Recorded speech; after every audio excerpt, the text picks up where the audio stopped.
You know, one of the most frustrating experiences in life is this. You finally have what feels like a good idea. You've mapped out a plan. You've felt that spark of inspiration in your heart, whether it's about building something new in your career, or moving deeper into love and relationship, or just making a shift in your personal life. You've seen it in your mind. You've written it down. And in that moment, you're excited. You believe in it. But then something happens. It's almost like your own mind starts fighting you. Suddenly, doubts creep in. You start asking yourself, who am I to do this? What if I fail? What if I'm not enough? What if people laugh? And before you know it, the idea that felt alive just yesterday feels like a burden today. The momentum stalls, and you're left wondering, why does this keep happening? Why can't I just move forward with clarity and confidence? If you've ever felt this, you're not alone. In fact, this is one of the most universal human struggles. It doesn't matter if you're an entrepreneur, an artist, a healer, a student, or someone just navigating the ups and downs of life. We all know what it's like to feel hijacked by our own thoughts, to feel like there's this invisible wall between where we are and where we want to go. And today, we're going to break that down. This is not just about positive thinking or forcing yourself to hustle harder. This is about understanding the psychology, the neuroscience, and the deeper spiritual truth behind doubt. Because once you understand it, you can learn to work with it. You can practice methods to dissolve it, to regulate your state, and to align back with your truth. And the shift you'll experience is profound, not just in theory, but in your body, your emotions, and your daily decisions. I want you to imagine this for a moment. Imagine you're standing in front of a door. On the other side of that door is the life you've been dreaming of, the love you want, the work you want to create, the impact you want to make. You can feel it, but every time you reach for the doorknob, a voice whispers, "Don't, you'll fail, you'll embarrass yourself, you'll lose everything." And so you pull your hand back, you wait, you rationalize, and the door stays closed. What we're talking about today is how to silence that voice, not by fighting it, not by pretending it's not there, but by understanding where it comes from, why it's there, and how to move beyond it into alignment. So let's dive deep. Over the next 90 minutes, I want you to think of this as a journey we're taking together. Not just a lecture, not just ideas, a journey where you'll recognize your own patterns in the stories I'll share. A journey where you'll see how psychology, neuroscience, and spirituality are all pointing to the same truth. A journey that ends not with you thinking about confidence, but with you feeling in your bones what it's like to move beyond doubt into embodied clarity. Now, let's start with something important. Doubt is not your enemy. I know that sounds strange because when you're stuck in it, it feels like the enemy. But doubt actually has a purpose. In psychology, we talk about the negativity bias. This is the brain's built-in tendency to scan for danger more intensely than for safety. Evolutionarily, this made sense. If our ancestors missed a threat, a predator, a poisonous plant, that mistake could cost their life. But if they missed an opportunity, they could try again tomorrow. So the brain learned, pay more attention to danger. That negativity bias is still alive in us today. When you start something new, the brain doesn't know the outcome. It sees uncertainty. And because the brain equates uncertainty with danger, it generates doubt. It whispers, be careful. Don't risk it. Stay safe. So the very thing that's meant to keep you alive ends up keeping you small. Now let me bring in a psychological framework here. Albert Bandura, one of the most influential psychologists of the 20th century, developed the concept of self-efficacy. This is basically your belief in your ability to succeed in a specific task.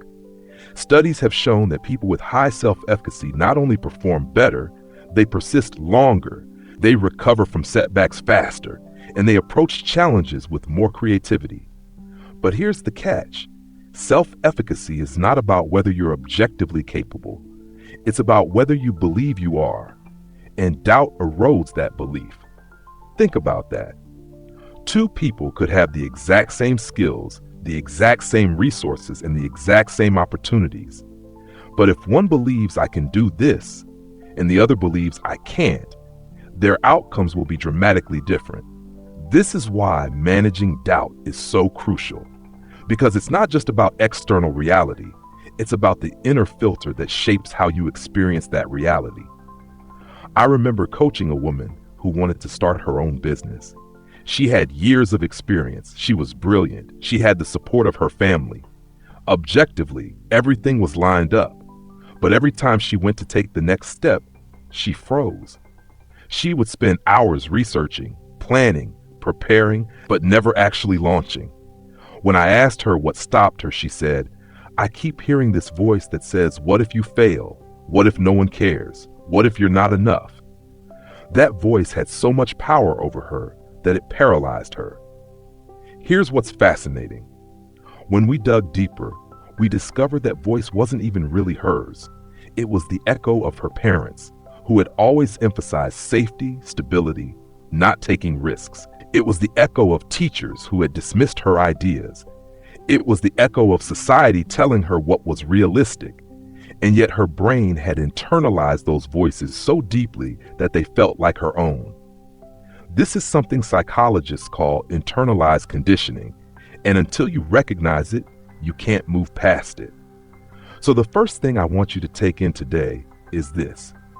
Doubt is not evidence that you're incapable. Doubt is evidence that your brain is trying to protect you, often with outdated information. And when you see it that way, you don't have to fight it. You can acknowledge it, thank it for trying to keep you safe, and then choose differently. We're going to go much deeper into this. I'll show you the exact practices that allow you to move through doubt, practices backed by neuroscience and psychology, but also infused with the wisdom of embodiment and presence. And as we go along, I'm going to ask you to do little check-ins with yourself, because the goal here is not just to understand, the goal is to shift. Now let's dig even deeper into where doubt really comes from, because when you understand its roots, you stop being controlled by it. You see, most people think doubt is a sign they shouldn't move forward. They take it as evidence. But in reality, doubt is almost always a conditioned response, not a conscious choice. Let's take an example from developmental psychology. Erik Erikson mapped out 8 stages of psychosocial development. In the early years, children are moving through stages of trust versus mistrust, autonomy versus shame, initiative versus guilt. Think about what happens if a child grows up in an environment where their curiosity is met with encouragement. They learn, I can explore, I can try, I can make mistakes and still be loved. That child grows up with a foundation of trust and self-efficacy. But what if their curiosity is met with criticism or neglect or punishment? Then the child learns, I'm not safe to try. I shouldn't risk. I'm probably wrong. And those early experiences become the seed of doubt. Fast forward 20, 30, 40 years, and now you're an adult trying to launch a business or open your heart in love or take a creative leap. On the surface, it's about the project in front of you, but underneath, it's the child inside still asking, am I safe to try? And unless you meet that child with compassion, the pattern repeats. This is why one of the most powerful practices for dissolving doubt is inner reparenting. That means catching yourself in the moment of fear and literally saying to yourself, it's okay, you're safe, you're allowed to try. I love you no matter what. It sounds simple, almost silly, but research in self-compassion, pioneered by psychologist Kristen Neff, shows that people who practice self-compassion are not only kinder to themselves, they're more resilient, more motivated, and more likely to succeed. Because when you remove the fear of self-punishment, you free up energy for growth. Let me give you a metaphor here. Imagine doubt as a guard dog at the gate of your dreams. The dog isn't evil. It thinks it's protecting you, but it only knows how to bark and block your path. If you fight it, it fights harder. If you run from it, it chases you. The only way through is to approach it with calm presence, Show it love and train it to recognize that what's beyond the gate is safe. That's what awareness and compassion do. Now, let's bring in some neuroscience because I want you to see how this plays out in the brain. When you experience doubt, the amygdala, the part of your brain that processes fear, activates. It sends signals throughout your nervous system. Danger. Don't move forward. At the same time, the prefrontal cortex, which is responsible for rational planning and decision-making, starts to get hijacked. This is why in moments of doubt you can't think clearly. You might even know logically that your plan is solid, but emotionally, it feels impossible. But here's the good news. Practices like mindfulness meditation, breath work, and heart coherence literally rewire the brain. Studies using fMRI scans show that regular meditation reduces amygdala activation and strengthens prefrontal cortex activity. In other words, you become less reactive to fear and more anchored in clarity. This is the biology of overcoming doubt. I remember working with the man who wanted to propose to his partner. He loved her deeply. He had the ring, the plan, everything. But every time he thought about actually doing it, his mind flooded with doubt. What if she says no? What if I'm not ready? What if this ruins everything? He was paralyzed. So we worked with a simple practice. Every morning, before looking at his phone, he placed his hand on his heart, took 3 slow breaths and repeated, I am safe. I am enough. I am ready. At first, it felt awkward, but after a few weeks, his nervous system began to calm. The doubts didn't disappear overnight, but they lost their grip, and one day he simply felt ready. He proposed, she said yes, and years later, they're still thriving. The point is not the outcome, it's the shift in his inner state that allowed him to act. So let's pause here, because I want you to reflect. Can you recall a time when you had a clear plan, you knew what you wanted, but your mind flooded with doubt? Maybe it was asking someone out. Maybe it was applying for a job. Maybe it was sharing your creative work. And then ask yourself, what did that doubt really protect you from? Was it life-threatening, or was it just the fear of rejection, of judgment, of failure? And what if you could meet that fear with compassion instead of resistance? That's the doorway. Now, I don't just want to talk theory with you. I want to give you practical tools you can use today to start shifting this pattern. And as we move forward, I'll show you how to create a daily practice that builds resilience to doubt so that when it shows up, you don't collapse. Instead, you meet it, you breathe, and you move forward anyway. So let's talk about what to actually do when doubt shows up, because inspiration without practice doesn't change your life. What really shifts things is embodiment. What you practice when nobody's watching, what you return to when the voice of fear is loudest. I like to think of this as a 5-step framework, and I'm going to walk you through it now. Not as a rigid formula, but as a living practice you can come back to again and again. The steps are awareness, regulation, reframing, microaction, and embodiment. The first step is awareness, because the truth is, most people don't even notice when doubt hijacks them. They just assume the voice in their head is telling the truth. But the moment you become aware, oh, this is doubt speaking, not my truth, you've already created space. Viktor Frankl, the Holocaust survivor and psychiatrist, famously said, between stimulus and response, there is a space. In that space is our power to choose. That's awareness. The second step is regulation. Once you notice doubt, your nervous system is usually activated. Heart racing, shallow breathing, tension in the body. In that state, it's almost impossible to think clearly. So the first thing you do is regulate. Slow down your breath. Inhale for a count of 4, exhale for a count of 6. Put your hand on your heart. Bring your body back to safety. Because when the body feels safe, the mind relaxes. The third step is reframing. This is where psychology meets spirituality. Instead of saying, doubt means I'm not capable, you reframe it. Doubt means my brain is trying to protect me. Or, doubt means I'm stepping into growth. Research on cognitive reappraisal shows that how you label an emotion changes how you experience it. If you label nervousness as excitement, your performance improves. If you label doubt as a signal of expansion, it becomes fuel instead of a barrier. The fourth step is microaction. This is crucial because nothing dismantles doubt faster than evidence. But the mistake most people make is trying to leap the whole mountain at once. That's overwhelming. The secret is to take one small, doable step. If you doubt you can launch a business, don't launch the business tomorrow. Send one email, make one call, sketch one idea. Each microaction gives your brain evidence. Oh, I can do this. And evidence builds confidence. The fifth step is embodiment. This is where you practice living as if the doubt is already dissolved. You literally carry yourself differently. Shoulders back, breath steady, speaking from your chest instead of your throat.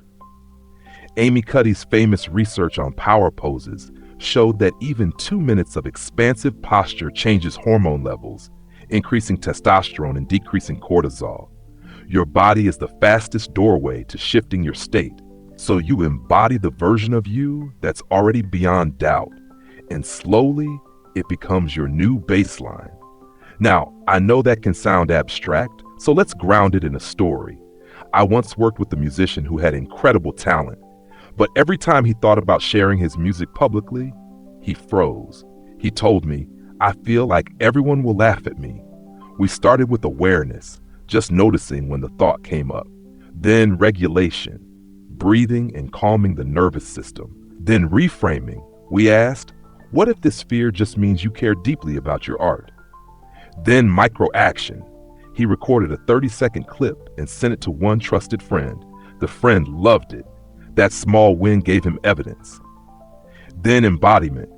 He practiced standing and playing his guitar with a posture of confidence, even when alone.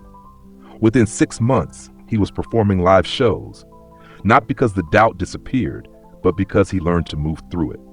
This is the heart of the practice. You don't wait for doubt to go away. You practice moving with it, and eventually it loses its grip. Now let's do a quick pulse check, because I want you to really engage, not just listen passively. Take a breath right now and ask yourself, where is doubt most alive in my life today? Is it in love, work, creativity, health? Just notice it. And if you're with me on this journey, drop one word in the comments right now that describes the energy you want to embody instead of doubt. It could be trust, it could be clarity, it could be courage. And while you're there, hit subscribe, because this is how we keep building this frequency together. Your word is not just a comment, it's a declaration, a tuning fork, a signal to the field. So now that you've got the framework, let's start weaving in more psychology and neuroscience, because I want you to really see how science and spirit are saying the same thing. And I also want to share some metaphors and stories that make this practice easier to remember, so that the next time doubt creeps in, you'll know exactly what to do. So here's what's fascinating. When psychologists study peak performance, whether in athletes, artists, or entrepreneurs, one theme comes up again and again. It's not raw talent that determines success. It's the ability to regulate doubt and fear in the moment of action. There's a concept in sports psychology called choking under pressure. You've seen it. An athlete who is brilliant in practice suddenly freezes in the championship game. Why? Because doubt hijacks their nervous system. They start overthinking, they lose flow, and their body tenses. But here's the key. Studies show that athletes who train not just their physical skills, but also their mental state are far less likely to choke. They use visualization, breathing, and routines to calm the nervous system and anchor focus. That's the same process we're talking about here. Now, let me give you a metaphor that I think makes this crystal clear. Imagine your mind is like a car. Doubt is the check engine light. It's there to get your attention, to say, hey, something feels uncertain. But most people either slam on the brakes or abandon the car entirely. They say, oh no, the light's on. I guess I can't drive. But the truth is, the light doesn't mean you can't move forward. It just means you need to check in, regulate, and then keep driving. Another metaphor I love is the radio dial. Imagine doubt is just one station your brain can tune into, the station of fear, judgment, and resistance. But right next to it, on a slightly different frequency, is the station of clarity, trust, and flow. You don't have to destroy the first station, you just have to turn the dial. Practices like breathwork, reframing, and embodiment are the hand on the dial. They tune you into a different frequency. Now let me tell you a story that really illustrates this. A man came to me once who had been dreaming of writing a book for years. He had notebooks full of ideas, but every time he sat down to write, his mind would say, "This is terrible. Nobody will care. You're wasting your time." Decades passed like this, literally decades. Finally, he decided to try a different approach. Instead of trying to silence the doubt, he started naming it. When the thought came up, he would say out loud, "Ah, here's Mr. Doubt again. Thank you for trying to protect me, but today I'm going to write anyway." And then he would set a timer for 15 minutes and just write. No pressure, no perfection. Over time, those 15 minutes became an hour, then several hours. Within a year, he finished his manuscript. That book went on to inspire thousands of people. And he told me later, the doubt never disappeared. I just stopped letting it drive the car. This is such a powerful lesson. Doubt doesn't mean stop. It means choose. It means you have an opportunity to turn the dial, to reframe, to take a micro action. And the more you practice, the more automatic it becomes. Let's also bring in neuroscience again, because this isn't just poetic. Studies on neuroplasticity, the brain's ability to rewire itself, show that repeated small actions literally create new neural pathways. When you repeatedly respond to doubt with regulation and action, you're training your brain to associate uncertainty with expansion instead of fear. Over time, the old pathways of paralysis weaken and the new pathways of confidence strengthen. That's why consistency is everything. I want you to imagine your brain like a field of grass. Every time you think a thought, you're walking a path through that field. If you keep walking the same path, it becomes a trail, then a road, then a highway. Doubt is a highway in most people's brains because they've walked it so often. Confidence, trust, courage, those might still be faint trails. But every time you practice the 5 steps, you're walking the trail of trust. And if you keep walking it, one day you look up and realize trust is the highway and doubt is just a faint, overgrown path you hardly travel anymore. Now here's something interesting from psychology. There's a phenomenon called the spotlight effect, studied by Thomas Gilovich at Cornell University. It shows that people consistently overestimate how much others are noticing or judging them. For example, in one study, students were asked to wear an embarrassing t-shirt to class. Most of them predicted that at least half of their classmates would notice. In reality, less than 25% did. What does that tell us? Most of the time, your doubt is exaggerating the threat. It's telling you everyone's watching, everyone's judging, when in truth, most people are too busy with their own lives to care. Once you see that, the fear starts to lose its grip. So I want you to pause and reflect again. Where in your life is the spotlight effect playing out? Where are you holding back because you think everyone's watching, when really nobody's paying that much attention? What would you do differently if you realize the spotlight is mostly in your own head? We're going to keep layering these insights, science, metaphors, and practices, so that by the time we're done, you'll have not just ideas, but an actual lived sense of how to move through doubt. And soon we'll expand into how this shows up in love, in career, in creativity, because each area has its own flavor of doubt and its own doorways through. Let's start with love and relationships, because if there's any area where doubt loves to creep in, it's in the human heart.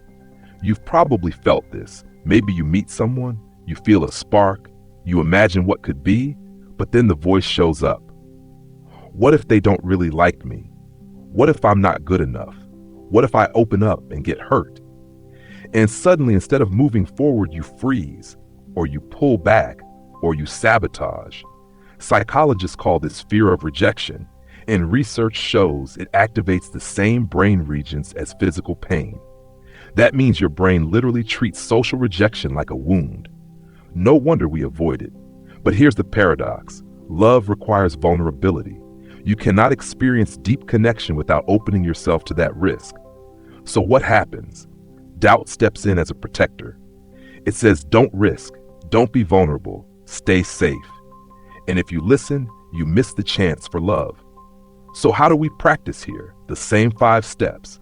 Awareness. Notice when the voice of doubt shows up in your relationships. Regulation. Breathe, ground, remind your nervous system you are safe in this moment. Reframing. Instead of saying doubt means I'm not lovable, shift it to doubt means I'm stepping into intimacy, which always feels vulnerable. Micro action. Send the message, go on the date, share the feeling, even if it's small. Embodiment. Carry yourself as someone who knows they are already whole, not seeking completion from another.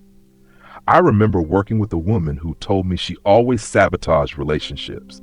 Every time things got close, she would pick fights, create distance, or disappear.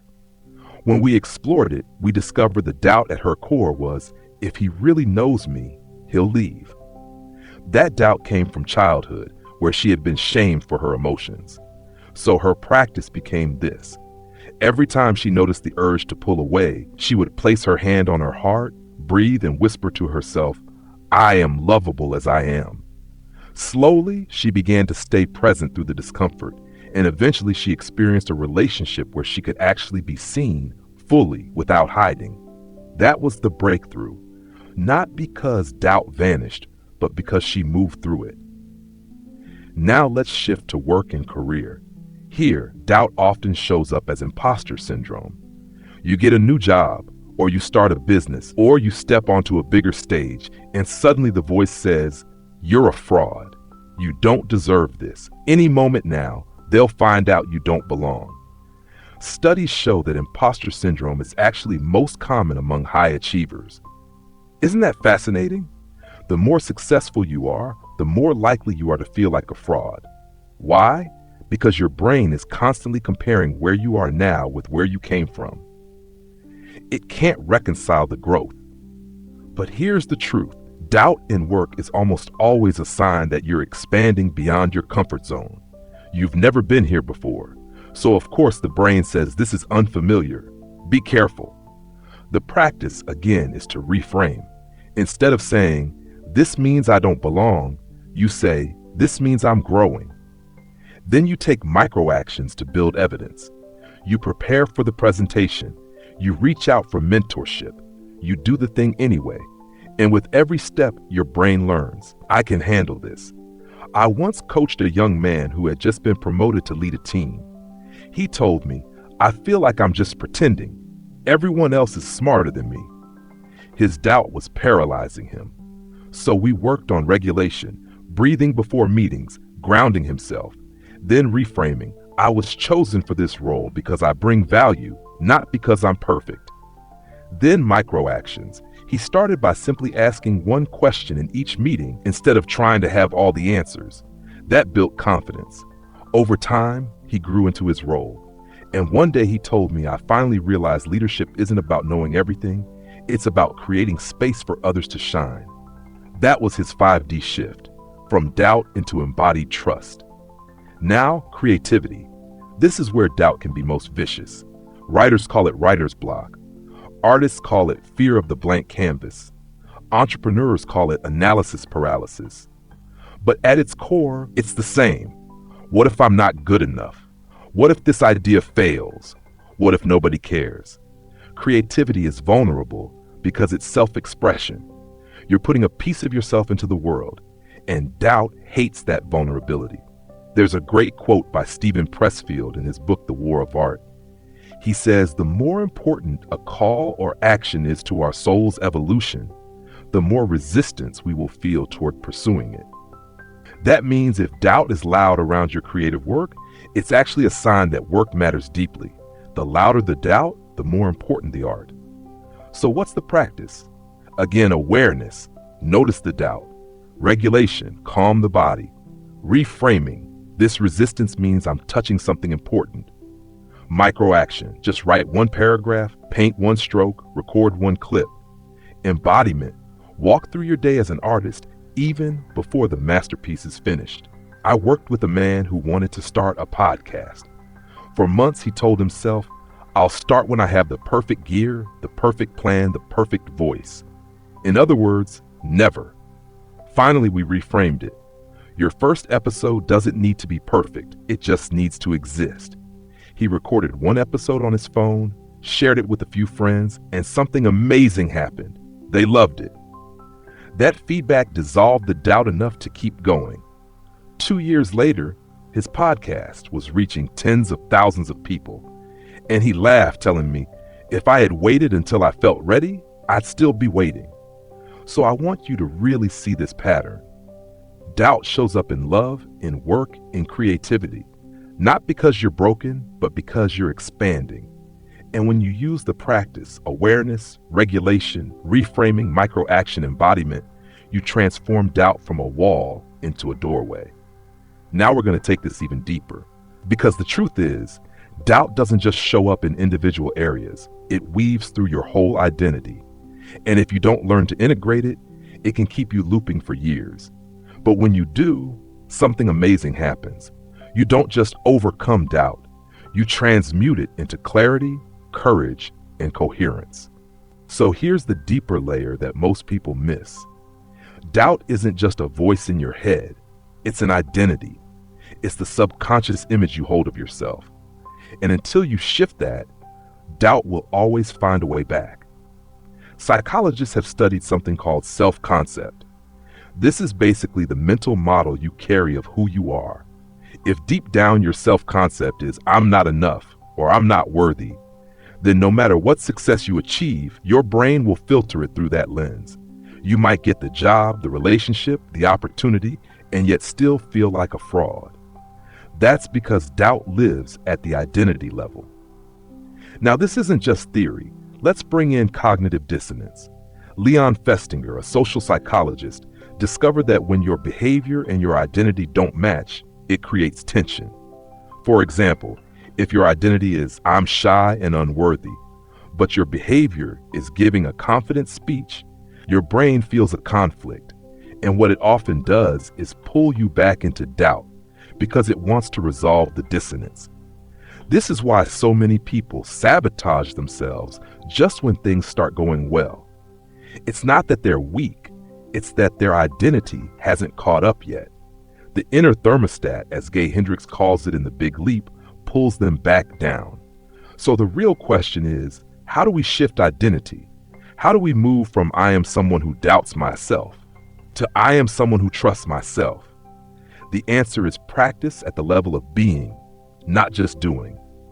Most people try to build confidence by doing more, but true confidence comes from embodying a new self-image. Here's a practice I often share. It's called identity rehearsal. Close your eyes, breathe, and imagine the version of you who already lives without paralyzing doubt. How do they carry themselves? How do they breathe, speak, walk into a room? And then, here's the key. You practice being that version in micro moments throughout your day. When you send an email, when you order coffee, when you enter a meeting. You literally rehearse the new identity until it feels natural. Neuroscience backs this up. Studies on mental rehearsal show that the brain acts similar neural pathways when you vividly imagine doing something as when you actually do it. Athletes use this to practice movements. Musicians use it to practice performances. You can use it to practice confidence. Every time you imagine yourself as the version beyond doubt, you're wiring your brain for that identity. I remember a client who wanted to be a speaker, but her identity was stuck at I'm shy, I'm awkward, I'm not meant for the stage. We started doing identity rehearsals. Every morning, she would close her eyes and imagine herself walking on stage, feeling calm, speaking with power. At first, it felt fake, but over time, her nervous system adapted. And one day, she actually stepped on a stage and gave a talk. Afterwards, she said, it felt like I had already done it 100 times. That's the power of identity level practice. But let me add something important here. Shifting identity doesn't mean rejecting your old self. It means integrating. The part of you that doubts is not the enemy. It's the younger version of you, the part that learned to be cautious. And when you embrace that part with love, instead of trying to kill it, the shift becomes sustainable. Carl Rogers, the founder of humanistic psychology, said something profound. The curious paradox is that when I accept myself just as I am, then I can change. That means you don't have to wait until doubt disappears to start living differently. You accept that doubt exists. You embrace the part of you that holds it. And from that place of compassion, you grow. So here's a question I want you to sit with. Who are you when you're not doubting? Not what do you do? Who are you? What's the identity, the essence, the frequency? Maybe it's trust. Maybe it's love. Maybe it's abundance. That's your true self-concept. Doubt is just a cloud passing over it. And the more you practice embodying that identity, the more natural it becomes, until one day you realize that doubt doesn't control your story anymore. Now, we're going to take this even further. Because it's one thing to shift identity within yourself, but the real test of doubt always comes in interaction with other people, with society, with challenges. And if you don't know how to stabilize in those moments, you can easily get pulled back. So next, we're going to explore stabilization, how to hold your frequency of trust and coherence even when life throws storms your way, because that's the real mastery. So here's the truth. It's one thing to practice trust when life feels smooth, when you're sitting in meditation, or when things are going your way. But the real question is, what happens when the storm hits? Because doubt doesn't only whisper in quiet moments, it shouts when life gets messy. Think about it. You lose a job and suddenly the voice says, "See, you were never good enough." You go through a breakup and the voice says, "Of course, you're unlovable." You face a setback in your creative work and it says, "Told you, nobody cares." This is where most people collapse, not because the challenge itself is insurmountable, but because doubt uses the moment of weakness to take over the story. So how do we stabilize? How do we hold our frequency of trust and coherence even when the world feels shaky? The first principle is resilience. And resilience, according to decades of psychological research, isn't about never falling. It's about how fast you recover. It's about what you do in the space between the fall and the rise. Studies on resilience by researchers like Emmy Werner and Ann Maston show that the key factors are not superhuman strength, but simple protective patterns. Supportive relationships, a sense of purpose, problem-solving skills, and the belief that you can influence your circumstances. In other words, resilience is about perspective and support, not perfection. So here's the practice. When you face a setback, instead of asking, "Why me?" ask, "What now?" Why me keeps you in the story of doubt. What now moves you into agency, into possibility. It shifts you from victim to creator. The second principle is grounding, because when the storm hits, your nervous system goes into overdrive. Heart racing, thoughts spiraling, body tense. And if you don't ground, doubt will hijack you. But if you ground, you stabilize. One of the simplest grounding practices is what I call the 5-4-3-2-1 reset. Look around and name 5 things you see, 4 things you feel, 3 things you hear, 2 things you smell, 1 thing you taste. This pulls you out of the mental storm and back into the present. And in the present, doubt loses power. The third principle is reframing setbacks as training. Think of it like the gym. When you lift weights, the resistance isn't there to stop you. It's there to make you stronger. In the same way, challenges in life are opportunities to strengthen your ability to hold trust. Every time you move through doubt in the middle of difficulty, you build resilience muscles. And over time, just like in the gym, what used to feel heavy becomes easy. Let me tell you a story. A woman I coached lost her job unexpectedly. She spiraled into doubt. "I'll never recover. I'm not valuable. I should just give up." We practiced the shift. Awareness. Notice the story. Regulation, breathing and grounding. Reframing, this isn't the end, this is training for my resilience. Microaction, updating her resume and reaching out to one contact. Embodiment, carrying herself as someone who still had value even in the gap. Within weeks, she had interviews. Within months, she had a job that was actually more aligned with her purpose. Later, she told me, the gift wasn't the new job. It was realizing I can survive the storm without collapsing. That's stabilization. The fourth principle is coherence. This comes from research at the HeartMath Institute, which shows that when your heart and brain are in harmony, you're more resilient under stress. Heart coherence practices, like heart-focused breathing while generating gratitude, literally shift your physiology. They calm stress hormones, synchronize brain waves, and open access to intuition. In simple terms, coherence makes you storm-proof. Not because storms disappear, but because you stop losing yourself in them. And the fifth principle is community. Because the truth is, doubt thrives in isolation. When you're alone with your thoughts, it's easy for the voice of fear to dominate. But when you're in community, when you hear other people's stories, when you see that they've walked through doubt too, your nervous system calibrates differently. Neuroscience shows that mirror neurons fire when we witness other states. That means being around people who embody trust helps you stabilize in trust. This is why spiritual traditions emphasize Sangha, or spiritual community. Alone, doubt wins. Together, coherence spreads. Now I want you to pause and reflect again. Where in your life do you most need stabilization right now? Is it in relationships, where doubt pulls you into fear of rejection? Is it in work, where setbacks trigger imposter syndrome? Is it in creativity, where perfectionism freezes you? Just name it to yourself. Because clarity is the first step towards stabilizing. We're going to take this deeper still. Because stabilization isn't just about surviving storms, it's about learning to dance with them. To see doubt not as an enemy, but as a teacher. And when you reach that level, something shifts forever.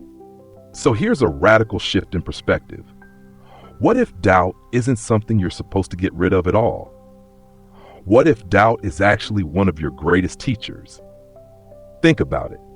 Every time doubt shows up, it's pointing to something important. It's saying, here is where you care. Here is where you're growing. Here is where the edge of your identity lies. If you didn't care, there would be no doubt.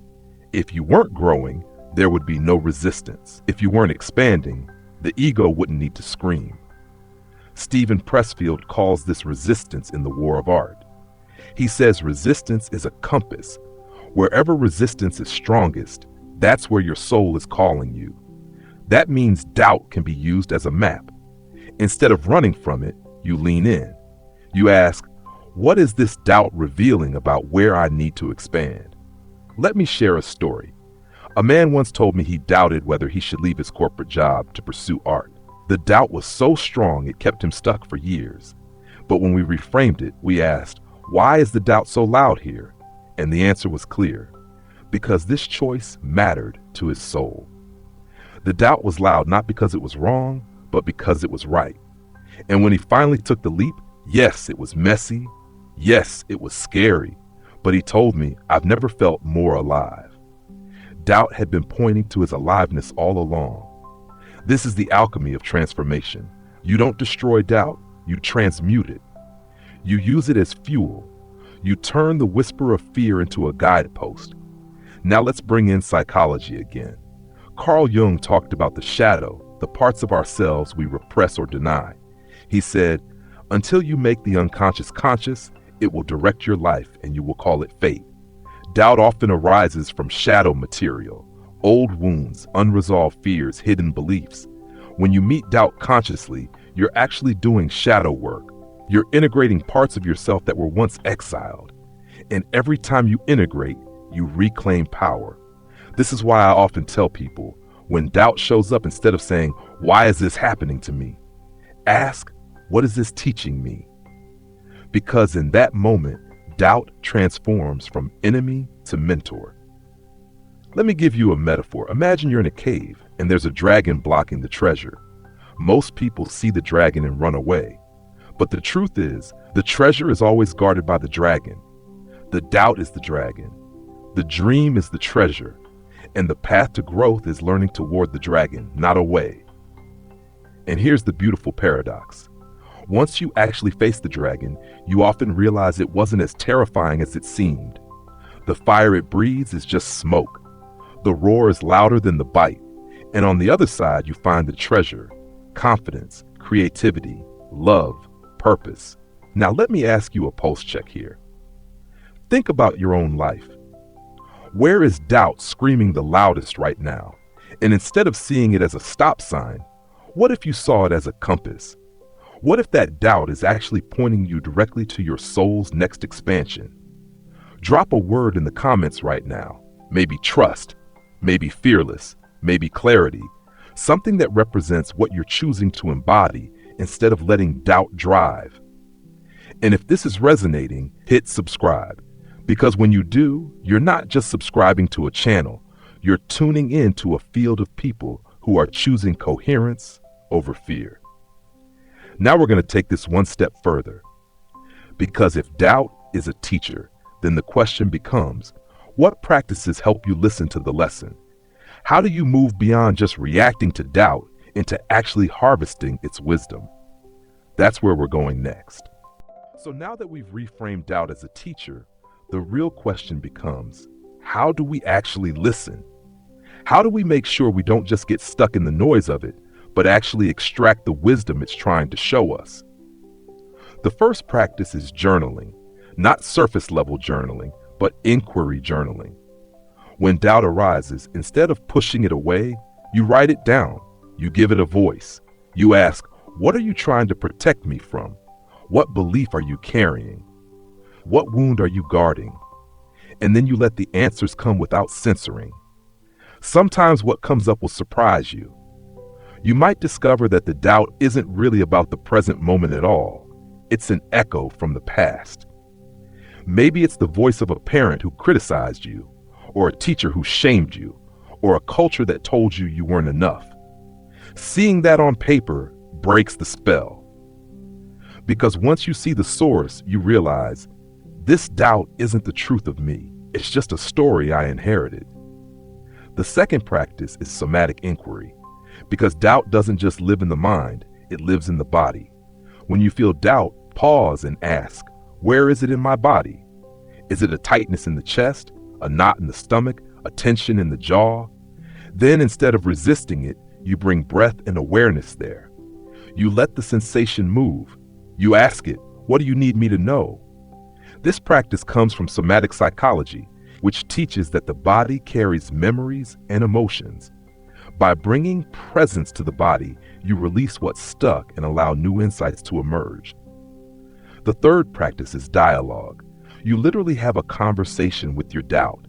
You can do this in writing or even out loud. You say, hello, doubt, I see you. What are you here to tell me? And then you listen. Often doubt will reveal a fear of rejection, a fear of failure, or a fear of loss. And when you respond with compassion, thank you for protecting me, but I choose to move forward anyway, something shifts. It's like you've acknowledged the guard dog at the gate, but you've also let it know you're the one in charge. The fourth practice is spiritual alignment, because at the deepest level, doubt comes from forgetting who you really are. It's the small self, the ego, trying to survive. But when you reconnect with your higher self, with source, with the field of love, doubt loses its grip. This is why meditation, prayer, or simply sitting in silence can be so powerful. In those moments you remember, I am not my fear. I am not my doubt. I am the awareness holding all of it. And from that place, you move forward with clarity. I remember guiding a man through this once. He was stuck in doubt about whether to leave a job that drained him. So we did an inquiry. He journaled his doubts, and the voice that came through said, if you leave, you'll fail. You'll disappoint everyone. Then he did a somatic check-in and realized he was holding that fear as a tightness in his chest. When he breathed into it, he started to cry. He realized it was the voice of his father, who had always emphasized safety over risk.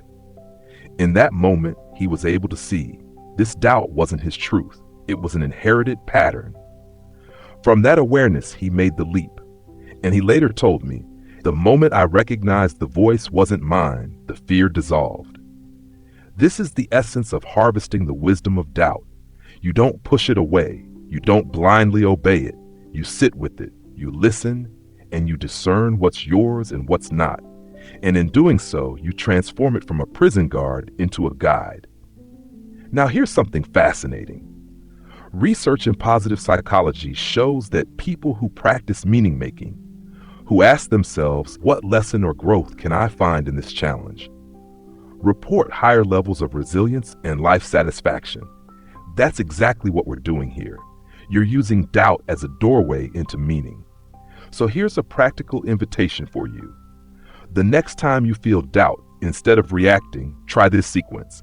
Write it down, feel it in your body, dialogue with it, and then sit in silence to remember your deeper self. 4 simple steps: journaling, somatic awareness, conversation, alignment, and see what wisdom emerges. Because here's the truth. Doubt isn't here to destroy you. It's here to deepen you, to make you more conscious, more compassionate, more connected to your true self. And from here, we're going to move into one of the most exciting parts of this journey: how to turn the practice of overcoming doubt into a daily ritual. Not just something you do in crisis, but something that becomes woven into your everyday life, so that confidence, clarity, and coherence become your natural state. Here's the thing. Doubt will always try to sneak back in if you only meet it in the big moments. Waiting until you're about to make a life-changing decision is like waiting until a storm hits to learn how to swim. The real power comes from practicing every single day in micro actions, so that when doubt arises, you're already trained. So let's build a ritual, not a complicated one, not something that takes hours, but something simple, repeatable, and powerful. Think of it as your daily alignment practice, the way you tune your instrument before playing the music of your life. Step 1 is morning awareness. Before you touch your phone, before you scroll through messages or news, pause for 2 minutes. Place your hand on your heart, breathe deeply, and ask, what story do I want to live today? Because here's the truth. Doubt thrives when you start your day on autopilot, reacting to everyone else's agenda. But when you start with intention, you set the tone. Studies on priming in psychology show that the state you begin your day with colors how you interpret events for hours afterward. So choose your state consciously. Step 2 is regulation through breath. At least once in the morning and once in the evening, practice slow, coherent breathing. Inhale for 4, exhale for 6, and while you breathe, generate gratitude. This doesn't just feel nice, it literally shifts your physiology. Research from HeartMath shows that heart-focused breathing creates harmony between your heart and brain, reducing stress and boosting clarity. It's like charging your nervous system with coherence. Step 3 is micro-action towards your expansion. Every day, do one small thing that doubt tells you not to. Just one. If doubt says don't send that message, send it. If doubt says don't share that idea, share it with one person. If doubt says don't take that step, take a small version of it. The key is consistency. Every time you do this, you're building a new identity, the identity of someone who acts in trust, not fear. Over weeks and months, this rewires your brain. Step 4 is evening reflection. Before bed, write down one moment when doubt showed up and how you responded. Celebrate even the smallest wins. Did you breathe instead of spiral? Did you take a micro action? Did you reframe the story? Celebrate it. Psychology research shows that reflection consolidates learning. By reviewing your wins, you train your subconscious to recognize progress, which builds momentum. Step 5 is embodiment in daily posture. This may sound small, but it's profound. Carry your body as the version of you who already lives beyond doubt. Shoulders back, breath steady, eyes forward. Amy Cuddy's studies on posture show that how you hold your body changes your hormones, your confidence, and even how others perceive you. So your ritual is not just in meditation or journaling, it's in how you walk into the grocery store, how you sit in a meeting, how you hold yourself in traffic. Every moment becomes practice. I remember a man who told me his doubt was overwhelming. He said it feels like a tidal wave. So we built this daily ritual. At first he resisted. He said, "What can 2 minutes of breathing really do?" But he committed. Within a month, he noticed his mornings felt calmer. Within 3 months, he was taking consistent actions he had been avoiding for years. Within a year, he told me, "I barely recognize myself. I feel like I've built an entirely new nervous system." And he had through small, consistent practice. Now let me be clear. This ritual is not about perfection. Some days you'll forget. Some days doubt will still win. That's okay. The power is not in never stumbling. It's in remembering faster and realigning sooner. Over time, that becomes your baseline. So here's my invitation. Starting tomorrow morning, try this ritual. Hand on heart, breathe, set an intention. Practice coherence breathing. Take one micro action toward your expansion. Reflect at night. Embody trust in your posture. Do this for 7 days, just 1 week. And notice what shifts, because when you practice daily, something magical happens. You stop seeing doubt as a huge enemy, and you start seeing it as background noise. The voice might still whisper, but it no longer controls the story. You've tuned into a different frequency, and that frequency carries you. Now we're going to take this to an even higher level, because daily ritual is the foundation, but what really amplifies your shift is when you align it with a bigger purpose. When doubt isn't just something you're overcoming for yourself, but something you're transmuting in service of a larger vision. That's where it becomes unstoppable. Here's the truth about doubt. It always feels strongest when you're living only for yourself. Because when the story is small, the ego has all the power. The voice says, "What if you fail? What if you're rejected? What if you're embarrassed?" And because the frame is limited, those questions feel huge. But when you align with a bigger purpose, something that transcends your own fear, suddenly doubt shrinks. It doesn't disappear, but it loses its power. Because now, the question isn't, "What if I fail?" The question is, "What if I never share this gift that could help someone else?" That shift changes everything. Psychologists call this self-transcendence. Abraham Maslow, famous for his hierarchy of needs, later in life said he actually missed the true top of the pyramid. He originally placed self-actualization at the peak, the fulfillment of individual potential.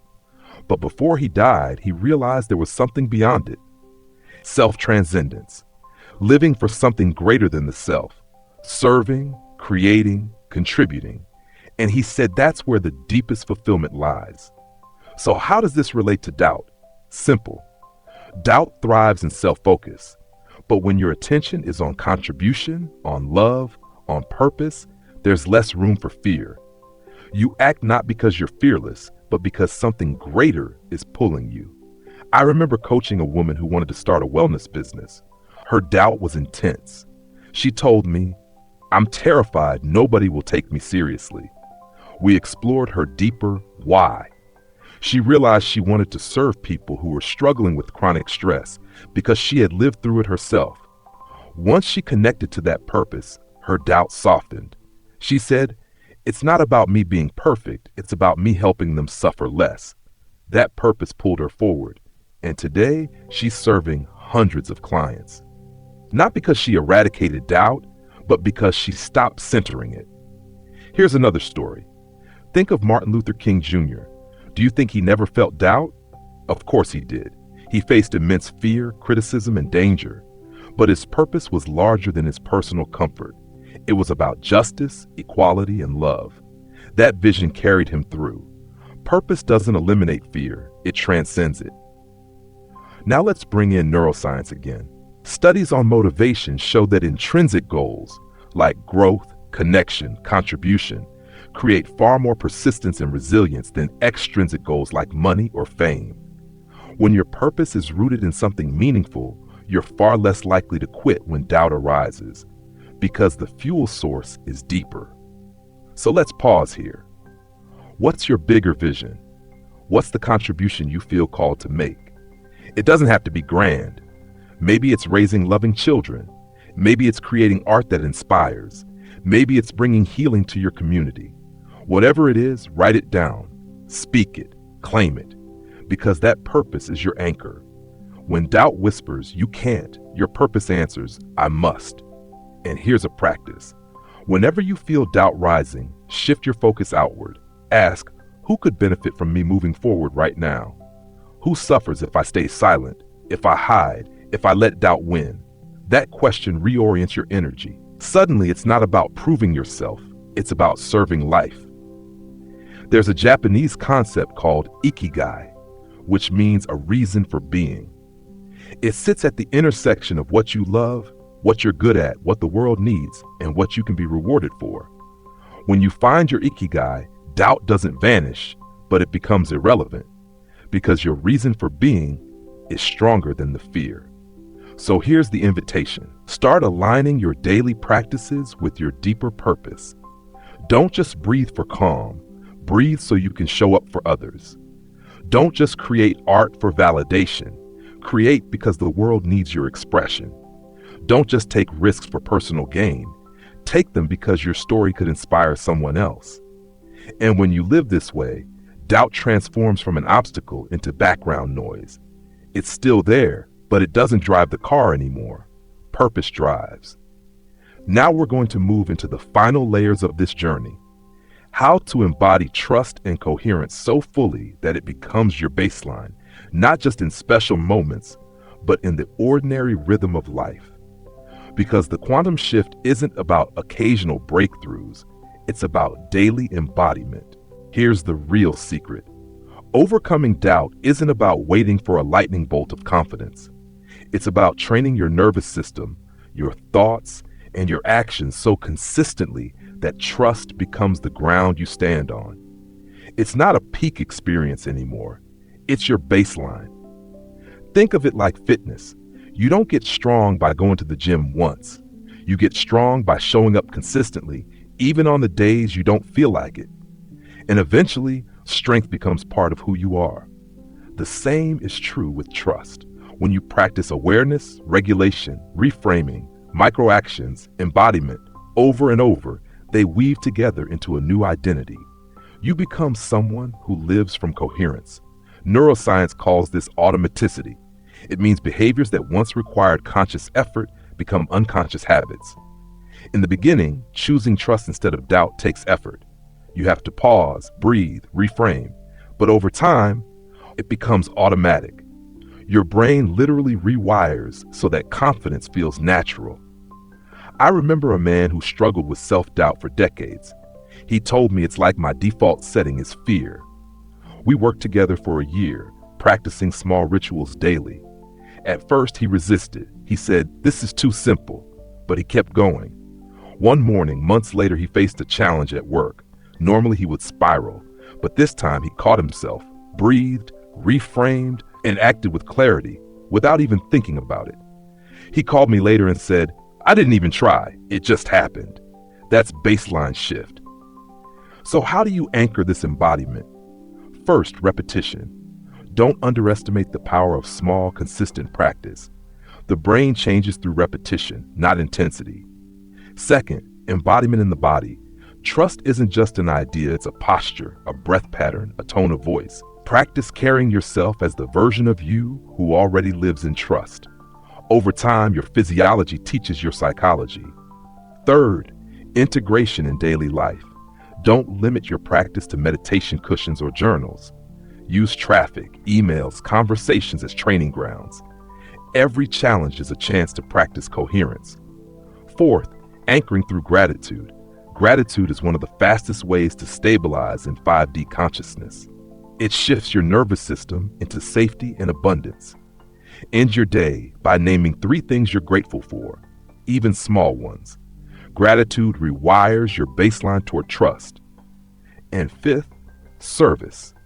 When your energy is directed toward contribution, your personal doubts fade. Service anchors embodiment. Now here's something profound. Studies on long-term meditators show that their baseline brain activity is different from the average person. They don't just enter coherence in meditation, they live from it. That's the possibility for you.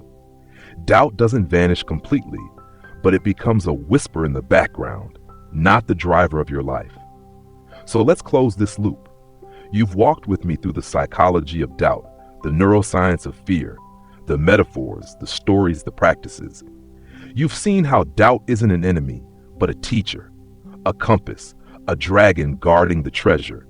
And you've learned how to turn it into fuel through awareness, regulation, reframing, microaction, embodiment, and purpose.